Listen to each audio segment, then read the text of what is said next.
parler, de prêcher la manière que Dieu m'avait parlé. Lisons tous dans la Bible, dans le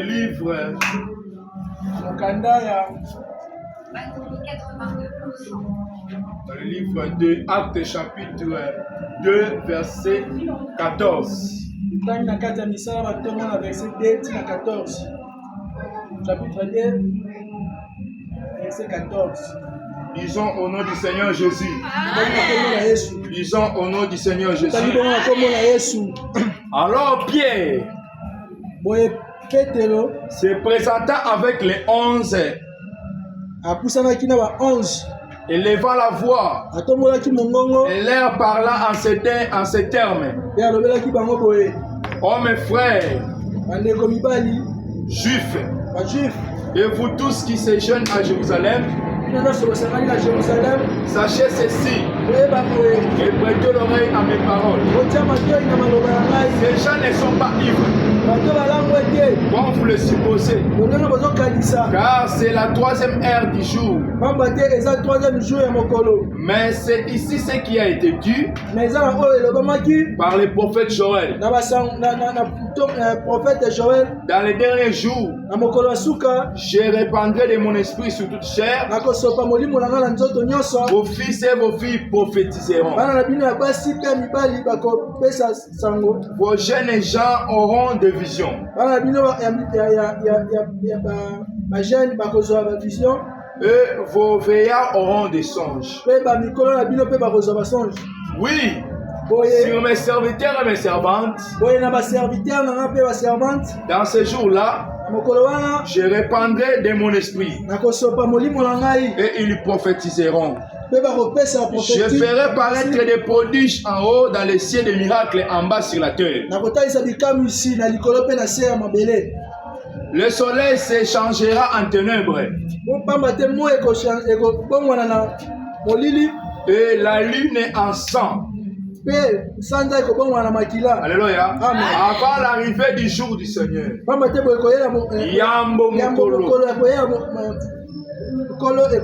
Yambo mokolo na nkolo eya. Amen. Amen. Je saute un peu. 22.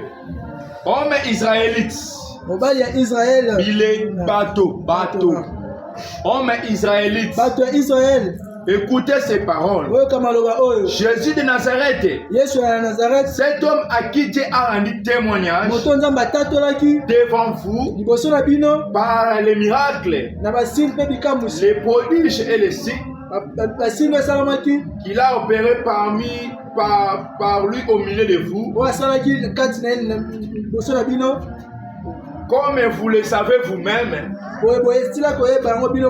cet homme est livré selon le destin, arrêt et selon la présence de Dieu.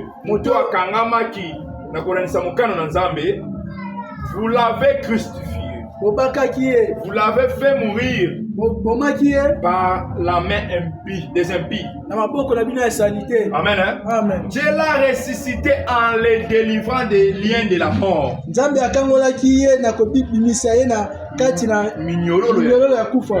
Parce qu'il n'était pas possible qu'il fût retenu par elle. Amen.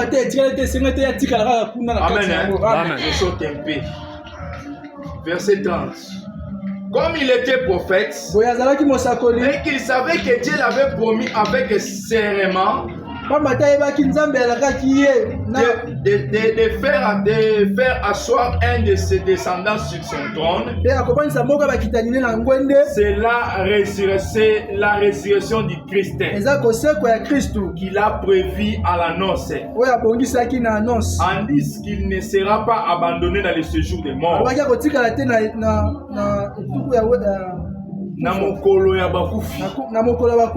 Et que sa chair ne verra pas la corruption. Non. Son corps ne sera pas pourri. Donc la corruption c'est la pourrie. Donc pourrir. Donc c'est le oyo. Donc Amen. Amen. C'est Jésus que Dieu a ressuscité. Nous en sommes un témoin. Alléluia. Amen. Élevé par la droite de Dieu, na ngambo ya mobali ya Yahweh. Oh, il faut que les gens écoutent bien. Amen. Amen. C'est la parole de Dieu. Élevé par la droite de Dieu, il a reçu du Père le Saint-Esprit qui avait été promis et il a répandu. Comme vous le voyez et comme vous le voyez et l'entendez. Amen. Hein? Amen.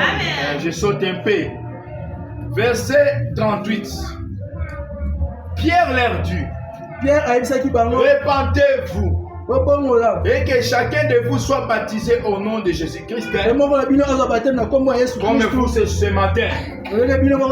Aujourd'hui, si cette prédication est prêchée, c'est pour que toi tu te répands bien. Parce que les gens aujourd'hui ne se répandent bien, ne se répandent pas bien. Écoutez bien.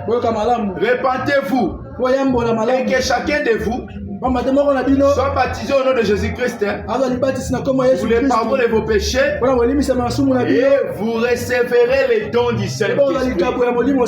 Mettez-vous assis. Je pense qu'on avait déjà prié. Alors c'est maintenant le temps que la parole de Dieu soit parlée. Amen. Hein? Amen. Amen. Amen. Cet thème est prêché par l'inspiration du Saint-Esprit. Donc on les prêchera par l'inspiration du Saint-Esprit. Parce que la Bible dit ceci: tout ce que vous ferez en acte ou en parole, faites-le au nom du Seigneur Jésus. Alléluia. Acclamez pour le Seigneur Jésus. J'ai vu des gens ici dans l'église de Dieu, c'est comme s'ils ne comprennent pas les choses. Qui a sa Bible, il peut lever sa Bible. Élevez ta Bible là où tu te trouves. Vous n'êtes pas encore délivré. Frère Branham me dit ceci: les premières étapes pour connaître quelqu'un est délivré. C'est quand vous voyez quelqu'un avec la Bible. Toi tu as l'Android cher. Tu portes des belles habits. Ici au bon année tu avais donc fait les dépenses même de 100, même $200. Soit même pas 200, même 100, mais tu avais fait les dépenses. Parfois tu n'avais pas aussi fait des dépenses. Mais tu avais l'argent. Mais la Bible est moins de $10. Alléluia. Amen. Alléluia. Amen. J'aimerais que tout le monde mette son oreille pour écouter cette prédication. Cette prédication, c'est une chose que Dieu nous donne. Parce que les gens oublient que nous sommes au temps de la fin. Les gens oublient que nous venons à l'église pour un but. Vous venez à l'église pour un but. Vous ne venez pas à l'église comme les gens qui partent dans un match de football. Et quand vous retournez avec des choses bizarres. Les choses qui ne peuvent rien produire dans votre vie. C'est par là les frères Branham a dit ceci. Quand vous venez à l'église, vous venez pour bénéficier de quelque chose. Vous ne venez pas à l'église pour occuper un banc. Vous ne venez pas à l'église pour devenir un vase. Vous ne venez pas à l'église pour devenir un prédicateur. Vous ne venez pas à l'église pour que vous soyez une chanteuse. Vous ne venez pas à l'église pour occuper les bancs parce qu'il n'y a pas les gens à l'église. Donc vous venez à l'église pour prendre quelque chose. Une chose qui bénéficiera de votre âme.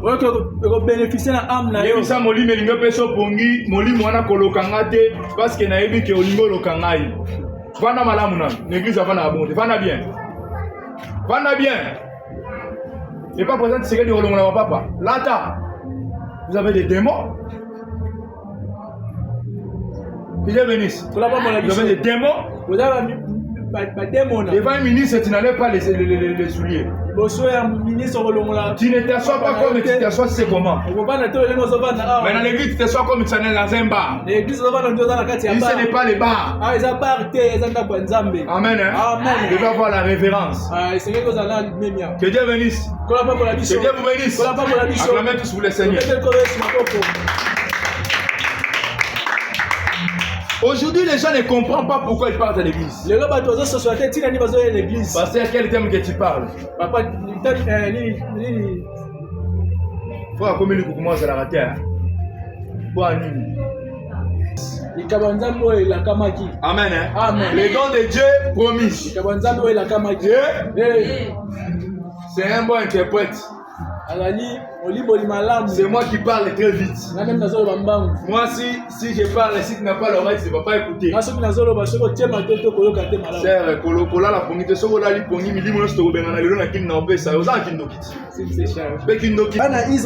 a été promis pour que Christ viendra. Alors Christ est là. Il veut venir apporter la lumière, les salis. Est-ce que quelqu'un comprend? Quelqu'un comprend? Christ veut venir porter la lumière et les salis.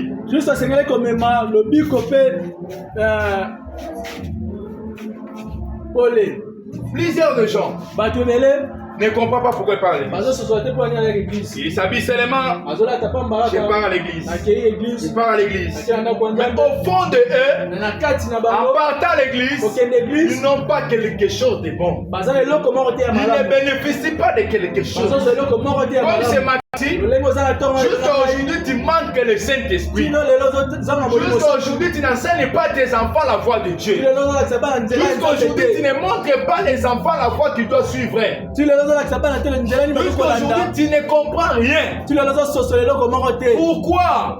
Parce qu'en toi, il n'y a pas quelque chose de Dieu. Parce que Frère me dit, même si quelqu'un peut venir à l'église, comment? S'il n'a pas encore été baptisé du Saint-Esprit, cette personne-là, il est comparable à un fou.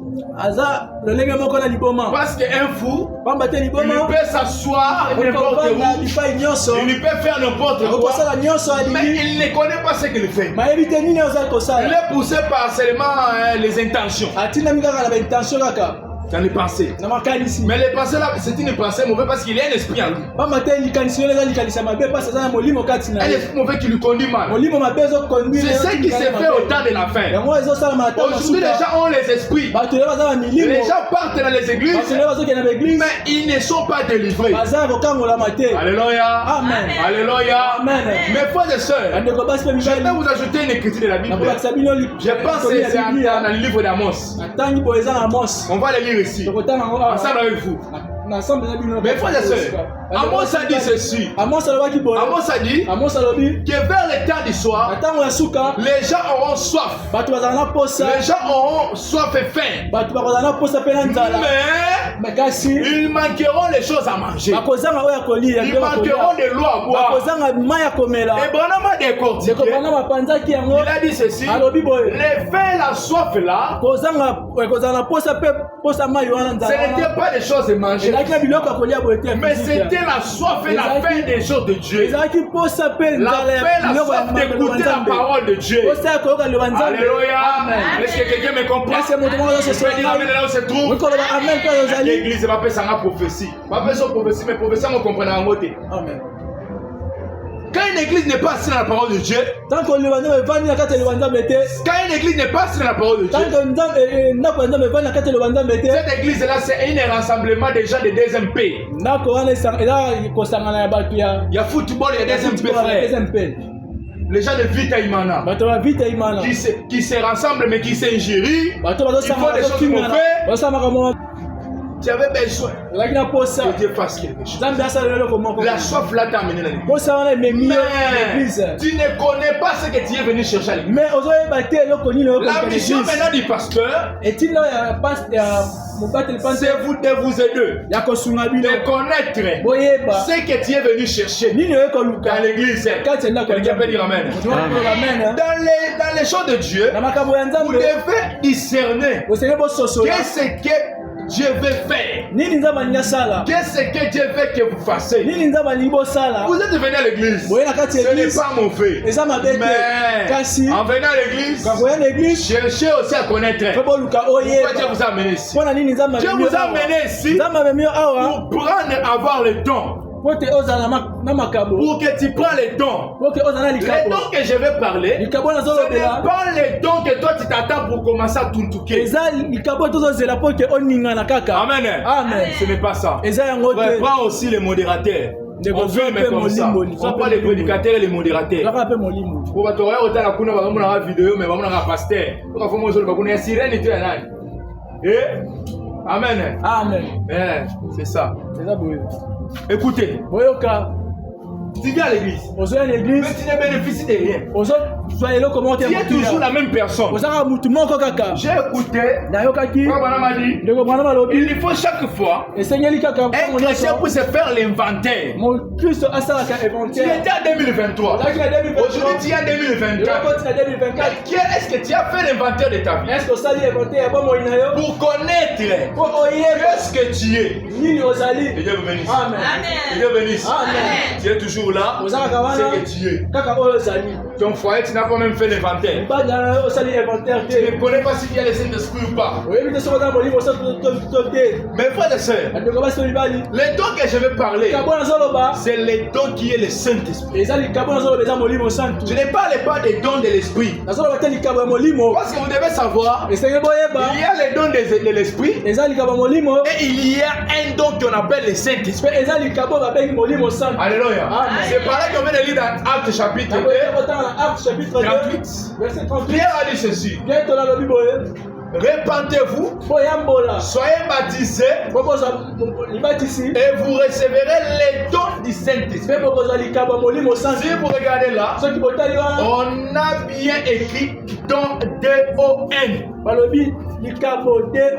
On n'a pas ajouté S. Ça veut dire un don. Ça veut dire que c'est un don qui est dans le monde, ça n'existe pas. Alléluia. Alléluia. Alléluia. Et là, on chante à la bataille. Aux générations, ceux qui maintenant ont suivi communauté, la colonne spirituelle. Pour nous, on a une église. Mais au second mois, na yo, na muso qui n'est pas, on est némo. Ba chrétien qui chasse à bangoa. Dimanche, nous avons une église. Église. Nous sommes en fondo. Nous sommes en tikitoko. Mais au tali na kati na ye ata kutu molimo mosantu ya ndoto ezate. Église o finga église o. Pasteur ozo critiquer pasteur o. Tala nga ba Saint-Esprit ba tebele fona revoir yango. Faut que nous luka tester aux paroles de Dieu totalaka. Parce que Branham me dit ceci. Les talons de mesure que Dieu a donné à l'église. C'est la Bible. C'est la parole de Dieu. C'est la Bible qui peut nous dire, qui peut nous montrer que cette église ici est sauvée. Alléluia. Alléluia. Alléluia. J'écoute seulement l'amen chez d'autres personnes. Yo ba amen té. Pasteur lelo azala prophète mais tout le monde est abonné nini.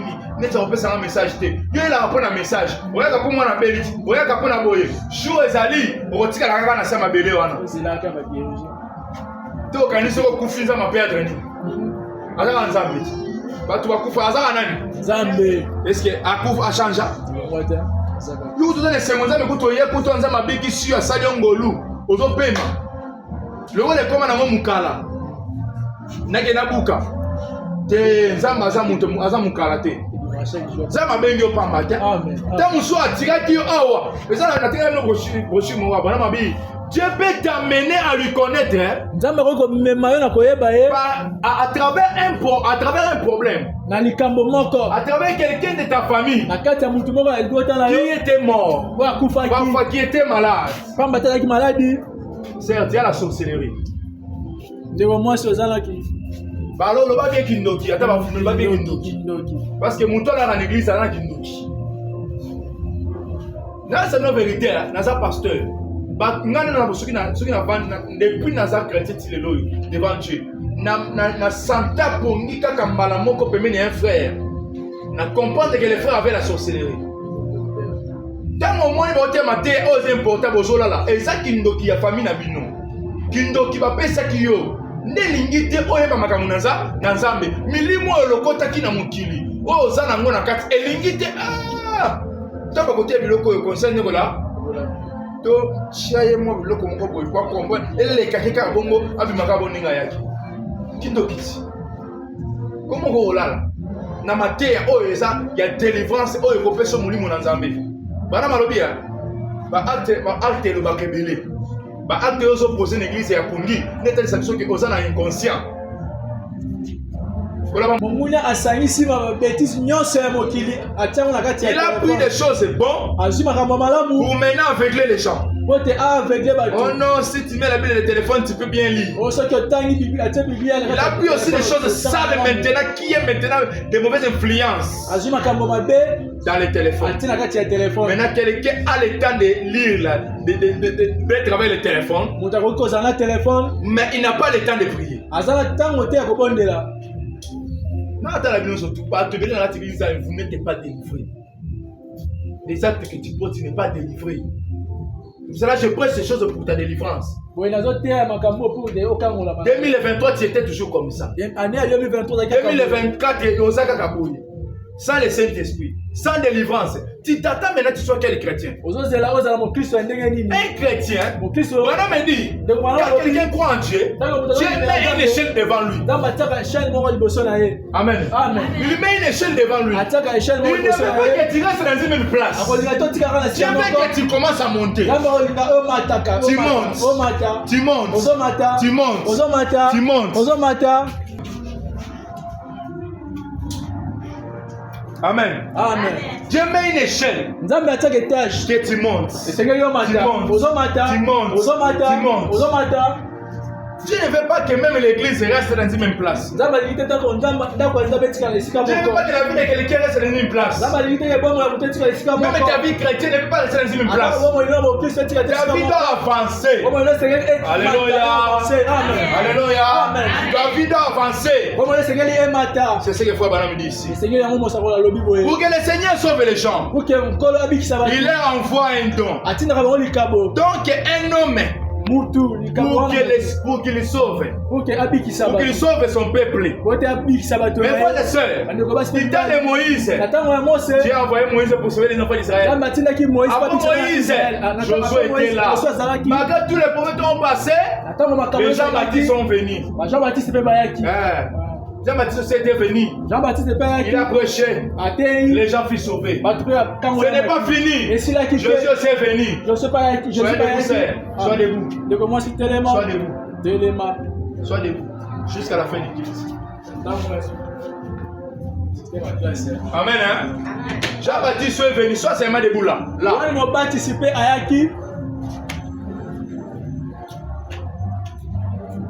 Pour qu'il les sauve. Maintenant, malgré tout que les prophètes étaient venus, les gens étaient venus, quoi que ce soit, quoi que ce soit. Tout ce qui s'est passé là, mes frères et sœurs, je vous dis, personne n'était sauvé. Personne n'était sauvé. Personne n'était sauvé. Personne n'était sauvé. Il a fallu que Dieu puisse envoyer nous. Jean chapitre 3 verset 16. La Bible dit ceci. Dieu, il a aimé le monde. Il a envoyé son fils. Pour que quiconque croit en lui ne périsse point, mais qu'il soit sauvé. C'est la but que Dieu a envoyé Jésus. Jésus est venu pour nous sauver. Jésus est venu pour nous délivrer. Jésus était un don qui a été promis. Quelqu'un peut dire Amen. Est-ce que quelqu'un maintenant comprend? Les dons promis, c'était Jésus qui a été promis pour que quand il viendra, que le peuple puisse avoir la solution, que les gens soient sauvés. Jésus était un don pour sauver les enfants d'Israël, pour nous sauver, pour nous délivrer. Disons les frères Branham. Disons les frères Branham. Nous allons lire ici. La foi est une ferme assurance. La foi est une ferme assurance.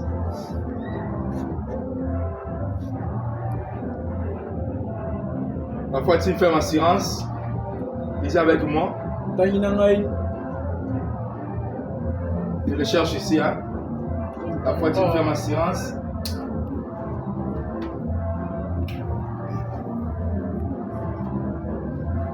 Paragraphe 73. Il y a 73 paragraphes.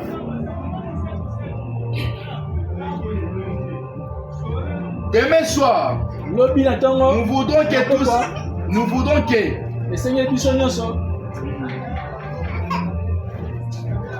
tout ici soit prêt. Tout aussi près que nous le pouvons pour tous les discernements. Nous sommes à la pembeni pour le discernement. Nous, si nous le pouvons, juste afin que nous le saurions. Et le Saint-Esprit sera là pour parler avec nous. Et maintenant, il est ici maintenant. Mais après quelques temps, je peux sentir son onction venir très fortement. Alléluia. Venir très fortement. Écoutez, quand le pasteur prêche, c'est le Saint-Esprit qui vient nous parler. Amen. C'est le Saint-Esprit qui vient nous dire qu'est-ce que Dieu fait dans notre vie. Amen. Le Saint-Esprit inspire les pasteurs. Le Saint-Esprit montre au pasteur qu'est-ce qu'il faut faire, qu'est-ce qu'il faut parler dans l'église pour que les gens soient sauvés, pour que les gens soient délivrés. Toujours ferme assurance de l'autre année.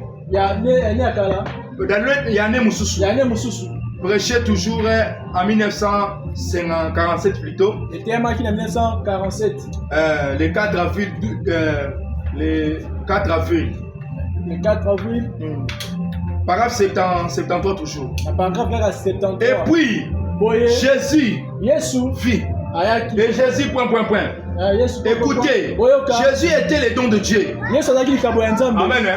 Donc le Saint-Esprit inspire les pasteurs pour montrer aux gens la voie à suivre. Le Saint-Esprit connaît bien que toi tu n'es pas délivré. Le Saint-Esprit connaît bien que tu ne vis pas la vie chrétienne. Le Saint-Esprit connaît bien que toi, comme tu es là, tu es un enfant de Dieu. Mais en toi, il y a encore des choses qui n'est pas encore quittées. C'est pour ça que le Saint-Esprit envoie les pasteurs. Le Saint-Esprit inspire les pasteurs. Et vous prêchez. Alléluia. Quelque chose qui est de Dieu. Et le Saint-Esprit nous dit ceci, que Christ est un don de Dieu. Quelqu'un connaît cela? Quelqu'un connaît cela qui lève sa main? Il connaît que Jésus est son sauveur. Il connaît que c'est Jésus qui est le libérateur. Il connaît que Jésus est celui qui peut lui sauver. Même dans cette église, on n'adore pas Branham. Branham n'est pas notre Dieu. Même le pasteur Joshua n'est pas Dieu. Ici, c'est le Saint-Esprit qui est le Seigneur Jésus. Quelqu'un comprend ça? Je m'attendais que celui qui est délivré pour se dire Amen. Quand un chrétien, on lui pousse pour parler même Amen. Sache qu'il n'a pas le Saint-Esprit.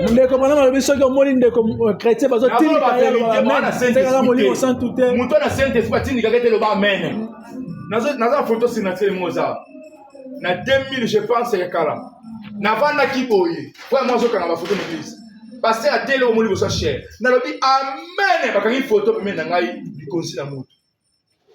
C'est que ça veut dire que les choses qui te manquent là, les choses qui te manquent, c'est le Saint-Esprit. Même pour prier, ça prouve que on te pousse de prier par la force parce que tu n'as pas le Saint-Esprit. Amen. Quand le Saint-Esprit viendra, comme Jésus a dit, il sera votre enseignant, votre libérateur, votre consolateur. Il vous enlèvera dans la lourdeur que vous avez. Il vous enlèvera dans les choses que tu as envie dans le monde. C'est pour cela que les gens qui n'avaient pas reçu Jésus bien, c'est pour cela qu'ils n'ont pas reçu le salut. Ils n'ont pas reçu le baptême du Saint-Esprit. Parce qu'ils ne savaient pas qui était Jésus. Comme ce matin ici, toi aussi tu ne connais pas qui est Jésus. Tu viens à l'église comme quelqu'un qui parle dans une rencontre familiale. C'est comme quelqu'un qui part quelque part. Nengo bosani ozongi olate soka bilamba ya propre ya kitoko bibi pe lega mais ozongi ka nengo sani oyaki eloko pete na kati oyebike ba chrétien beno na Kinshasa boto betsa kuma ba bino ba chrétien Kinshasa sko ba tebele ba bonga na te pona bino boya la église mais boyebele boya la église te lokola ba église ne mesali ka na ba prophétie na ba discernement ko boyebike ba église na biso boye mesali na ba prophétie ba discernement ne bozoya Quand on est bon ngai na pas makate na avansaka te momo ya katela ke na kuna nzamba lobelanga nzamba lobelio mais esilité eza na makambo mosusu ya molimo ofonza basani ni akalobela yo esunga yo ekangola yo. J'ai vite compris. À Kinshasa, les gens ont mis leur confiance aux prophéties. Pourtant, les prophéties, les dons ne sauvent pas. Voici les choses qui sauvent. C'est le Saint-Esprit qui sauve. Amen. Tiens, et les kakoutou tes frères. Les années que ma terre n'a et ça contraire na posa na bango. Si on appelle à voter au kaka mateo nza matinga na terre. Amen. Amen. On te biloko olinga na terre, OK? Bosa proposer na bovana na kati église abona ba prophétie tu nous ba to ba kanse la kala. Et on solo de la vérité. Ba prophétie mbadi ebele. Mbadi ebele boza ba prophétie na kati église so. Et ko bisa marate.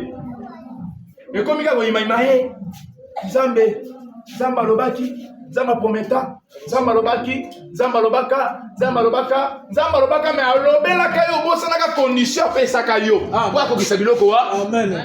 Parce que ce pasteur alors sunga ba limiter na biloko wana nde batu ba na ko kanisa Zambe ya pasteur à 1%. Donc les yo na etamboli no mabe o komisa Zambe 1% na vie na yo. Oya l'église mais on tout bela na nkindo kité. Oya l'église. Ou l'église tout bela na makambo oza na mutema te moyo l'église. Votre souci que je deviens vase, je deviens ministre, je deviens quelqu'un qui a beaucoup de l'argent, je prends les mariages, les choses importantes. Écoutez, le message des fois banam, même quand les rêves n'étaient pas encore venus, j'ai dit c'est ça avec la Bible dans ma main. On est en train de filmer ça. Même quand les rêves n'étaient pas encore venus, les gens croyaient le message avec la vérité, avec la sincérité, avec l'amour. Et les gens continuaient à avancer dans les choses de Dieu. Les réveils est venu pour nous donner le baptême du Saint-Esprit. Ne venez pas d'entériter l'église comme quelqu'un qui part dans une église de Malemba. Une église déjà de Mandefou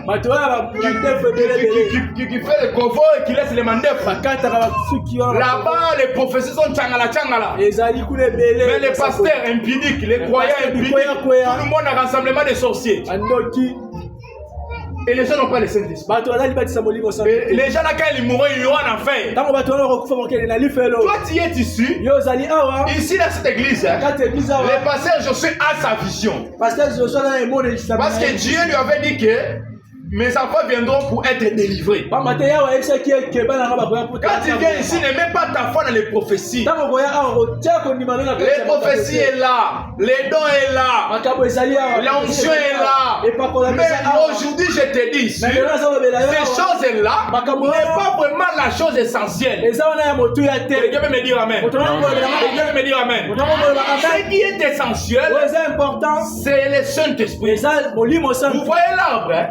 L'arbre, ce n'est pas ce que vous voyez là. L'arbre, ce sont des choses qui font que l'arbre soit l'arbre. On appelle ça quoi? Misisa en français, c'est quoi? Les racines. Les racines en lingala, c'est quoi? Misisa. Maman, mon nom est Misisa, mon nom est Mikasi.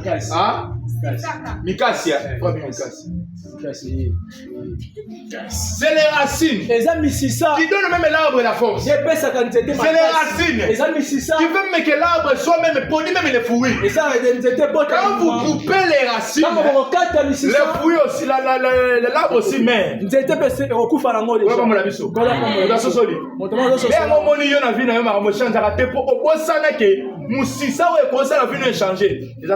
Amen. omi pesi na wana ba prophétie okabi mutemo na ba prophétie na ba promesse yango wana ekokakamate ekokisamaka te okomoka nzambe lokuta nzambe tango okende okuta na jugement oyebisaka yo ke na pesa ba prophétie mutambolaka malamu te yango na ko pesa te. Et puis la bénédiction ne vient pas là où il y a les saletés. La bénédiction vient là où il se trouve la pureté. J'avance. J'avance. Je presse ce thème ici pendant une semaine. Parce qu'il y a des gens qui avaient dit qu'ils doivent arranger leur vie. Tu vois l'église que Dieu parle. Amen. Amen. Tu vois l'utilité de l'église que Dieu parle. Je connais que tu es venu ici pour que tu puisses être délivré. Et quand il voit qu'il n'a pas un sang ne va pas, il nous parle. Et nous aussi par l'inspiration, on prie Dieu. Il nous dit maintenant quelle prédication qu'on doit prêcher. Amen. Amen. Écoutez, Jésus était le don de Dieu en Israël. Au monde. Est-ce que c'est vrai? Amen. Est-ce que c'est vrai? Amen. Jésus était le don de Dieu. Dieu a tant aimé le monde. Il a donné son fils unique. Croyez-vous cela? Fin de l'enregistrement. Amen. Et ce n'était pas les apôtres. Pensez-vous que Moïse était le libérateur parce que c'était Moïse? À cause de ses facultés, de son intelligence, eh bien, il disait qu'il était un homme à la bouche barbarée. C'était Dieu à Moïse. Alléluia. Amen. Il ne pouvait pas sauver les gens. Même ses réveils. Même quand je prêche, je ne peux pas sauver les gens. Celui qui sauve, c'est le Saint-Esprit. C'est pour cela qu'il te parle ce matin. Que tu puisses savoir qu'est-ce que tu viens faire. Que tu saches que le don promis, c'est le Saint-Esprit. Le don que Dieu a promis pour toi, c'est le Saint-Esprit. C'est pour cela, moi, je ne crains pas quelqu'un même s'il a l'onction. Je ne crains pas quelqu'un parce qu'il prophétise. Car Satan aujourd'hui connaît que dans les églises, pour avoir beaucoup de gens, il faut prophétiser. Ce qui montre que l'église là est l'église du Dieu vivant. C'est là où se trouve la parole de Dieu. Quelqu'un ne comprend pas. Toujours. Au moins, même là, la première, c'est là qu'on peut la prophétie. C'est là qu'on retourne tout cas de prophétie. Tu peux sur 5000 prophéties auxquelles il fait l'honneur. Au bon, on a répété. Dans le quartier, la ville de Bovandia, vous avez promené à Batouti. N'importe quoi, vous venez à l'église, vous avez tranquille de Bovandia. Ne Bovandia, vous voyez la Batumé, maman, ya fufu na porte na bombi no boye l'église na toi échec. Ne Bovandia tongo, monsieur Baza, bamana mibali ya batu basa marié. Ne Bovandia, ne Bovandia, monsieur Baza na kata bino awa balongola bazemi. Ne Bovandia, bana monsieur Baza na manda kuwana basa bana mobali wana te. Nemo vandia oye divino nemo tambola noye pa nzambe oli obongisa vi na yo pomo na nzambe oye siko kosala hypocrisie mutu nyonso ya na vi malamu te liboso na nzambe akokende boko kosa likolo te. Amen. Ata osambelo matingo mama nyonso ali 150. La parole de Dieu a un principe. Pour voyager, pour aller en Amérique, pour aller en France, il y a des principes. Même en France, là, si tu voyages par les mafias, tu arrives en France.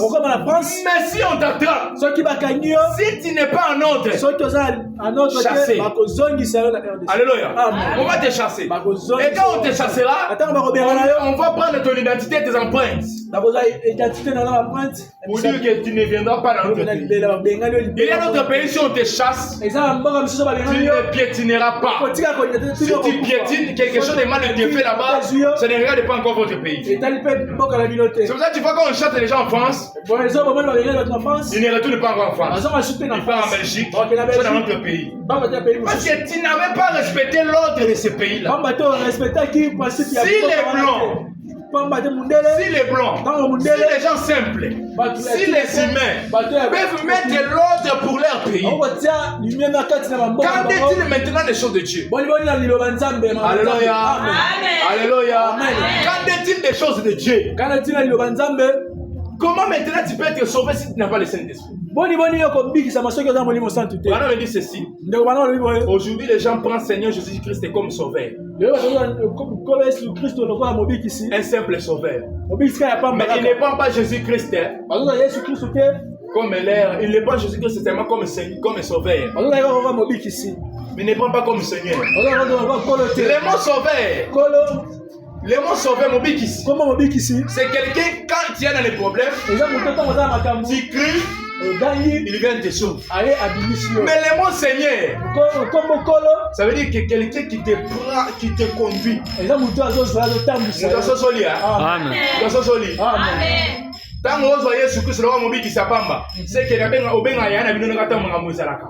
yaya bakangi ngai yali kamosali ninge bana ba ministre ba colonel ba général ba major na ba président na ba kosamboko bazalaka papa likambo ekomi papa ke na ba soda abikisi mais azwaka papa na bango na te lokola kolo na ye mais soka papa na bango lokola kolo na ye mais atosaka papa na yebisaka ye ndenge yo sala olingo sanza nzambe kaka sala kaka mobikisi na otana likambo salaka ndenge obeli wana oye osamela pona ngai. Mais comment on a vous aimez les choses du monde plus que Dieu. Les autres fois, même pour l'argent, ils acceptent d'avoir 5 hommes, 15 hommes pour l'argent. Mais moi, on peut l'autre. Amen. Je suivi un témoignage d'une jeune fille là dans l'internet hier. La fille qui dit qu'il a aimé un papa à cause de l'argent et après ce papa là commence à lui manipuler.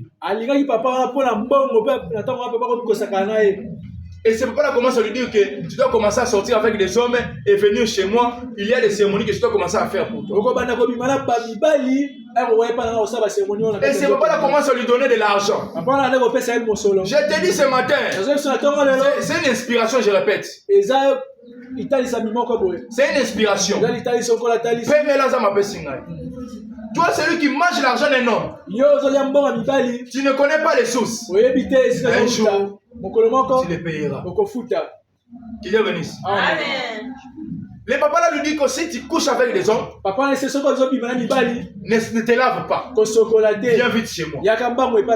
Or que le papa là faisait des cérémonies, des choses dans l'école de la fille. La fille, parce que le papa lui donnait $500, $1000. Or que le papa là était un magicien, un occultiste. Comme le fille aujourd'hui, vous avez envie de porter les habits, des belles habits. À Kinshasa, aujourd'hui, 4, voire même 90% des filles sont pourries parce qu'on a déjà eu des potentiels. Parce que déjà, il y a des malades qui sont moi aussi. Et on dit, et comme il faut faire. Donc, toi, tu sais que moi, on a fait un famille, tu vas aller, tu vas aller, et tamboli na ye. On appelle l'église, ah. Natonga poko lelo vani kimia. Biso mona même basser l'église mais bazana makambu baboma na mitema. Mutalingo tubelate. Et la fille dit quoi? Jusqu'au point que il avait sacrifié son copain. Donc ça veut dire que son copain amaté a mema qui copé sa sacrifice. Ouais là ni elengi ngomali ko sakina ye. Ya quartier na bango. Papa na benga mbango abina eza na urgence ya zo $3000 yango luka mobali obima naye ah papa ya mbango bonne manager na mibana na yepa na yo pesa ngamo po ya mbango boye ko besinga mbongo bele bo bisi kende ka luka mobali obima naye kaka na 2 jours so bimina ya kambango ya bimina mobali jeune garçon alors abina luki mobali na moni mobali te abina luki mbana moni mobali te atali ko abina na choix sala te bana bisi ko mekate des jours les gâté kemina mombali wana tomina mombali wana bongo akepa papa wana asali basiki muna bimisi bloko ko bimisa ye atiki yake azu $3000 apesi akoma na nzela ba yibe mama osaki pesa na mbongo tala satana ba yibe kuta akepa mana mwana mbali wana déjà papa na soki déjà makambo ya mwana mbali wana o comprendre ça akoma kuna après babimi lelo lobi nango ndeko ya mwana mobali abenga biya ya koto yana biso tobela na benga singa na biso kaka lobela ndikuna mobali akufi maladi ya mbalakata batu balela na famille babili wa place utite Joka ne lenge mwasi wana. Atubela lobi nga muntu na bomisa mwana mbali wana. Abi na kokarate. Ne journaliste atunye ndenge no yebi ke bomisa mwana mbali nabi. Parce na koma koyoko esprit ne koma koyoko lelara et na matoi na nga. Kolela na butu epa na nga obomisa ngai. Obomisa ngai o sacrifier ngai pour na mbongo. Ozala kimete na fina. Abi na ona na boy na ona na kimete na mona mwa mbali wana. Abi atola li point mon sens mo pongia profondeur boye. Ola te montre ça dit na butu na omona epenza aya ya fana makona nga ya boucher ngai papa. Tala mukaboye. Asino abisi obomisa ngai pour na mbongo. Osabi na mbongo. Na kendele. Dieu frère et sœur aux arts. D'abord, il faut tango la malamu. Au moins, le corps a besoin de cause, besoin de ça, il comme on y fille, on a soya liboso na yo, a so kabelo mbongo. On y a soya liboso na kabelo mbongo. Yo yebi mbongo wana source nango. Ba mbongo so na tata muso mazo pesa mutu. Ba ba yebi na consécration na ba biloko wana. Ta mususu ndamba zo pesa mutu avertissement. Et ça avertissement. Soko yebi ke oliaka mbongo mobali oyo yebi ke asa mobali olingaka ete to relation na esa ya nzabo nzambe te et au pasteur ayebi te tika papa moko bozo mane oyebi ke asa mobali ya batu tika ye mbongo opesa oyebi pourquoi opesa yo lelo mukilo to kabaka pamba te so mutaka besi ka bien pour faire so kaba amen amen amen amen kiti yo maman mona mwana téléphone ya Android ya munene boye il y a $1500. Otuna mwana te mama wifi. Otuna kabana te ya mibali. Papa na mona na moto asika. Na mona bilamba asiko elinga esa elinga $1000 oyutua. Omoni clair te bimise na ndako na biloko na ye. Ce qui te liwe okota na ndako. Ola ba mona biso. Amen. Bébé lingi bazo foboye bate. Ici qui chasse on perd des chaînes. Ah tozo sanga ba bande ko banzenge ne ke. Par les témoignages de la sœur que j'ai regardé hier à l'internet, je suis entré en esprit. J'ai découvert une sœur qui était morte. J'ai compris pourquoi elle était morte. J'ai regardé sa vie. J'ai suivi ses messages. J'ai trouvé que Dieu avait raison. Les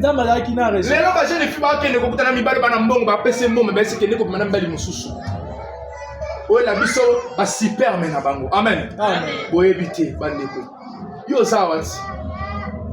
Boyebi ngo tango la mozawa.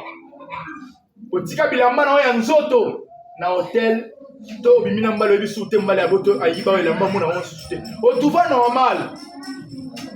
Tango koma na ndao libalo okomi ko yungisa mwana mbali ya batu. Toluka nzambe njoka nde bandeko. Tout le monde qui connaît qu'il a commis un péché, Dieu ne te bénira pas avec cette chose-là. Si tu n'as pas encore arrangé par la repentance. D'autres choses, Dieu pardonne. Mais il faut que tu puisses te repentir chez les pasteurs. Quand tu vas te repentir, le pasteur priera pour toi et Dieu va te pardonner. Alléluia. Tant que tu n'as pas demandé pardon à Dieu, on n'a pas encore demandé la grâce. Un envoyé de Dieu, un commissionnaire par Dieu, n'a pas encore demandé la grâce pour toi. La sentence est sur toi. Et tout. Dieu t'a pardonné. Mais il a besoin de te faire payer les péchés. Seul un envoyé qui peut pardonner les péchés. C'est là Jésus pardonner les péchés. Branham aussi pardonner les péchés. Moi, comme je suis ici, Dieu m'avait envoyé. Dieu avait bien dit. Mon serviteur, le message est ici. Amen. Mon serviteur, beaucoup de mes enfants viendront vers toi pour être délivrés. Tu n'es pas à l'église ici pour venir seulement pour venir. Tu es venu pour que tu sois délivré. Confesse tes péchés. Confesse là où tu avais laissé votre habit là dans l'hôtel. Tu ne connais pas parfois, tu seras un voiture sans moteur. Tu vas te marier mais tu ne porteras pas les enfants. Parce que tu as laissé la chose essentielle. Le monde est pourri. Les gens que tu vois, tu marches ici avec des habits. Si on te montre là où les gens dorment la nuit. Comment les gens partent chercher leur argent. Si tu donnes même 500 fois, tu ne mangeras pas. il faut te réjouir avec ce que Dieu te donne l'épée là. Mon envie et même mon sika. Donc on a la confiance, t'es sur la monnaie, on a la position, il faut que tu n'en montes. Nana si na monte. Attends, on a la église à l'étoile de Minoa. Si on a passé dans la yébite sous na monte. Natala wana misu, on s'amène dans ma yibsangai. Comme qu'il est bébé. Les gens aujourd'hui peuvent tenter même les pasteurs. Parce que tu n'as pas ça va pasteur avec quelle intention? Pas tenter. Pas étoile. Que Dieu bénisse. Amen. Mais tu es là, tu as des péchés. Tu dois confesser. Je dis les fois, combattre adamant pour la foi. Pas tous les lois, il faut pas dans milimo bon na bango lelo. Amen. Comment il s'habille que tu na tango ya sou? Ya suka mitali sabiso. Yo zo mona mwasi na mwasi baba balana. Ba pété. Amen. Au mona mutema mabe mati makasi. Mona kindumba na mibali ya libala, biso bike kindumba zali ko na machine fina kana. Que azana puberté neko nimise mo mutu. Amen. Mais on a batata babala andumba kaka. Tu connais batata basima bakisi? Bapesa bango ba ordre, faut même ba yokana na mwasi ke bima na ba gêne. Ozawati. Tango mona ja mobali libala tiki mwasi na ayeko landa yo. To mwasi libala tiki mobali na yo landa yo. E ko pesa ko conscience te. Amen. Amen.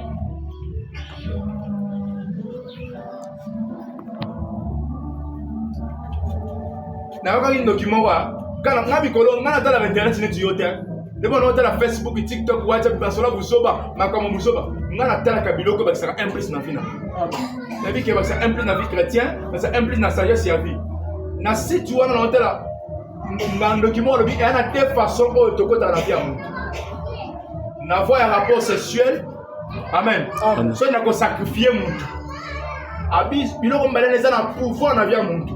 Parce que yo telengo telemelinga ningo vandelinga yao ningo salinga yao ningo tiboza binoso. Combien de filles yo bimana bango ya bandoki? Ozo ignorer oyo ye azwa na vie na yo. Combien de bana mibalo yo bimana bango ye betana mina bango tena minute yo besika bazate. Donaka ojo musunza ba auditionner maman ngo wa aki l'église hein. Auditionner ani. Na elenge na mazalaka jeune fille mo mbali mo linga na ki? Ozalaka te? Na mboka. Na mboka. Ndi asalaka ba cérémonie ke baka bona te bazalaka elongo. Molimo elani pe na bana. Bana ne surtout mutuka rabo. Ya muke wa zara mwasi wa pembe wana nde tunga to saisir yeme. Ba moni ke mona ninga bongo na wa ba créer les dossiers.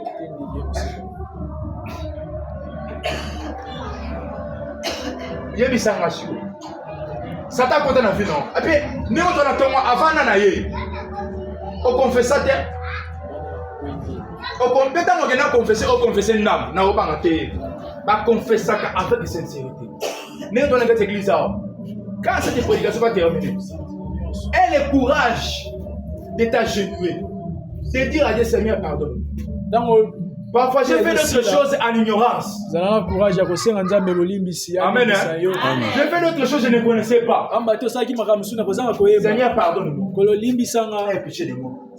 Sauve-moi. Je sais que je suis incapable. Mais comme on m'a prêché la vérité, amen. Maintenant je vais donner ma vie à toi. Maman Oza oyebi ke libala no vandi oteri mobali kisi. Kwa lingai.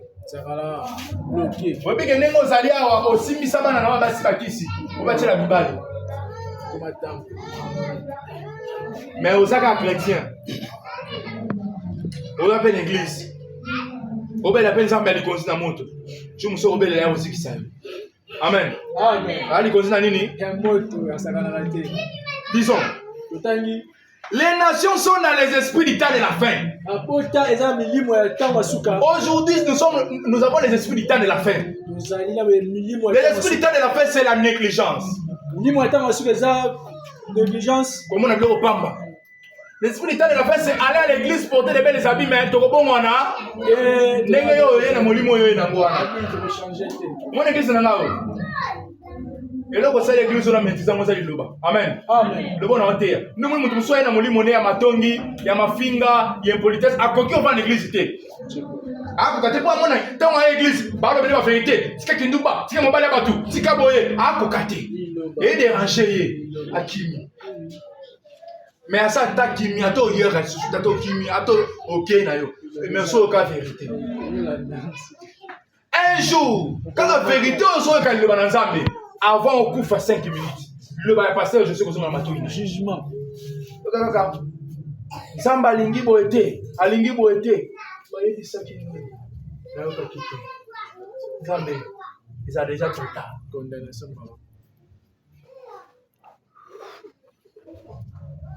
Si vraiment les églises connaissaient les missions que Dieu leur a données à Kinshasa, si les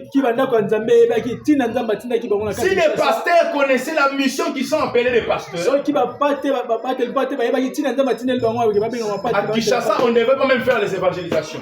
Seulement nos croyants devaient faire l'évangélisation. Et les barres devaient sécher. Alléluia. Amen. Mais parce que même les pasteurs sont dans les chasses occultes. Les pasteurs allaient toucher aux fétiches. Et les gens aujourd'hui, pour partir à l'église, il faut qu'il y ait des pamphlets. L'esprit du temps de la fin. Alléluia. Il faut qu'il y ait des grandes églises. Il faut qu'il y ait beaucoup de personnes. Il faut qu'il y ait des instruments. Il faut que dans l'église là, les gens portent les habits. L'église est là, l'esprit de la vie. L'esprit du temps de la fin. Et même des pasteurs là, on les recommande de transmettre les esprits parmi les enfants. Avec la foi dans les hauts. Amen. Je parle de choses qui sont importantes. Mettez votre oreille. Les gens parlent à l'église, mais ne connaissent pas les bits. Les gens parlent à l'église, mais l'esprit ne quitte pas. Maintenant que j'ai dit merci ce matin pour Dieu. Moi je dis merci pour le message du temps de la fin. Parce que la parole qui devait nous délivrer au temps de la fin, c'était le message des frères Branham. C'était le message des frères Branham qui pouvait nous délivrer, qui pouvait nous enlever dans les choses du monde, qui peut nous montrer qu'est-ce qu'on peut faire pour être sauvé. Alléluia. Pour être sauvé. La flèche de délivrance. Paragraphe 52. Ça va. Eh bien, si c'est le salut de Dieu, à l'ancien monde, nous est apporté par le Saint-Esprit dans ce baptême du Saint-Esprit. Le Saint-Esprit n'est rien d'autre que l'Esprit du Seigneur Jésus-Christ. Alléluia. C'est pour ça que le livre dit dans Romains, si tu n'as pas l'Esprit de Dieu, tu ne lui appartiens pas.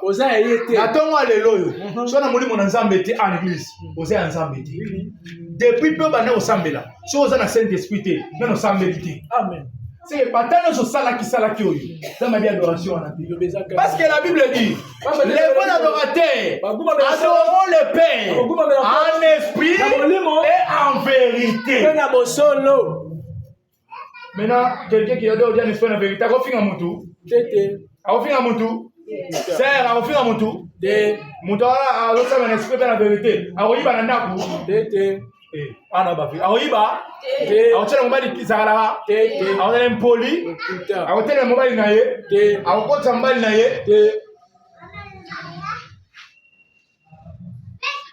je pense que nous sommes vers la fin.